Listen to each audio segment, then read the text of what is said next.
देखिए दूसरा क्वेश्चन देखिए, आप डिवाइड 20 इंटू 2 पार्ट्स, 20 को 2 हिस्सों में कन्वर्ट कर दीजिए, 2 पार्ट। तो first part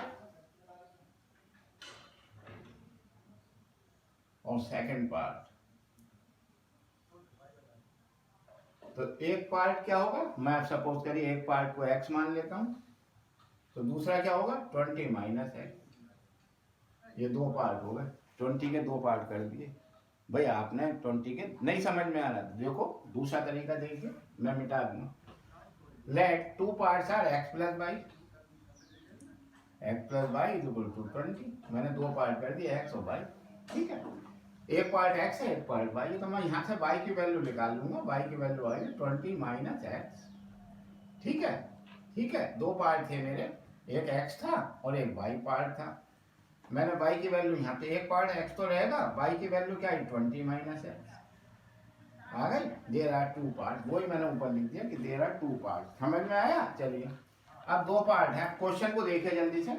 that such that 3 times the square of one part। चलिए साहब वन पार्ट में वन पार्ट इसे मान लूँ चाहे इसे मान लूँ, सवाल आ जाएगा। 3 times square of first part is equal to क्या कह रहा है, time the square of one part exceed the other part. अभी एक्सीड है भाई, अभी हम बराबर का निशान नहीं लगाएंगे, एक्सीड बाद में करेंगे। Other other one part exceed the other, other कौन सा है 20 माइनस एक्स, 20 माइनस है, इससे 10 एक्सीड कर रहा है 10, ये फर्स्ट पार्ट। तो अब मैं इक्वेशन मेरी बैलेंस हो गई इक्वेशन, अब मैं बराबर का निशान लगाऊंगा। फर्स्ट पार्ट का स्क्वायर का 3 टाइम्स सेकंड पार्ट जो है वो उससे उससे 10 एक्सीड कर रहा है, मोर है 10 मोर है। तो ये सवाल कर दिया, अब इसको सॉल्व कर लीजिए बस, क्वाड्रेटिक इक्वेशन है जी। ये होगा 3x square is equal to 10 जब खोलेंगे तो 10 और 20 मिल जाएगा, ये 20 माइनस एक्स प्लस 10, यही तो आया, इसे ऐड कर लीजिए 30 माइनस एक्स, ये आया 3x स्क्वायर। क्वाड्रेटिक इक्वेशन बन गई आपकी, इधर ले आइए। तो 3x स्क्वायर माइनस एक्स और माइनस एक्स है इधर, इधर आएगा तो प्लस हो जाएगा, और माइनस के 30 इज इक्वल टू 0। ये क्वाड्रेटिक इक्वेशन आ गई आपको इधर लाकर, समझ में आया?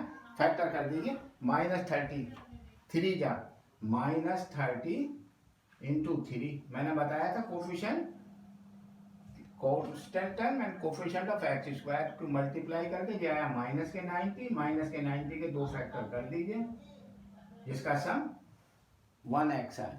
तो इसका फैक्टर करें 10 9 जा, भाई 10 9 जा नहीं होता 90 होता है। अब मुझे माइनस के 90 लाना है, प्लस का ये लाना है, ये बड़ा है x लाना है, तो बड़े वाले में तो घटाऊंगा तो ये प्लस का ये माइनस कर दें, हो गया। आप मल्टीप्लाई करके देखिए माइनस 90, इसका अंतर डिफरेंस देखिए, ऐड करके देखिए इनको 10 और माइनस हो गया। अब लॉजिक लग गया, फैक्टर कर लीजिए, उत्तर आ गया आपका। तो 3x स्क्वायर प्लस 10x रख लीजिए, कोई ऐसी बात नहीं, 10x minus 9x minus 30 is equal to 0। Common ले लीजिए फैक्टर, क्या कॉमन आ रहा है, कुछ भी कॉमन नहीं आ रहा, x कॉमन आ रहा है। तो x 3x प्लस 10 माइनस, इसमें से 3 कॉमन आ रहा है 3, तो 3x माइनस कॉमन लेना तो अंदर वाला पॉजिटिव हो जाएगा। तो दो फैक्टर आए, एक तो आया x माइनस 3 और दूसरा आया 3x plus 10 is equal to 0। अब इससे तो नेगेटिव वैल्यू आएगी, है ना। उन्होंने कहा 20 divide into 2 parts at that there are, हमने दो नंबर क्या लिए थे, एक x लिया था एक वो लिया था, ठीक है। तो हम x बराबर 3, इसका x माइनस 3 लिखो, x minus 3 is equal to 0, तो x बराबर 3, x बराबर 3 मेरा आंसर आ गया। अब x बराबर 3 को हम इसमें रख देते हैं, तो फर्स्ट पार्ट क्या आएगा, फर्स्ट पार्ट क्या आएगा 3 रख दिया, और सेकंड पार्ट क्या आएगा 20 माइनस 3 17, ये आंसर आ गया। फर्स्ट पार्ट क्या है, x की वैल्यू 3 और आया समझ में। कुछ भी सवाल नहीं है, बहुत इजी मेथड है, बहुत इजी सवाल है। अब आप ध्यान से अगर करेंगे तो आपको ये एक ही कंडीशन दे रखी है इसलिए हम क्वाड्रेटिक लगाते हैं। अगर दो कंडीशन होती तो हम उसमें लीनियर इक्वेशन बनाते। ये क्वाड्रेटिक इक्वेशन के सवाल है। Divide 20 into 2 parts.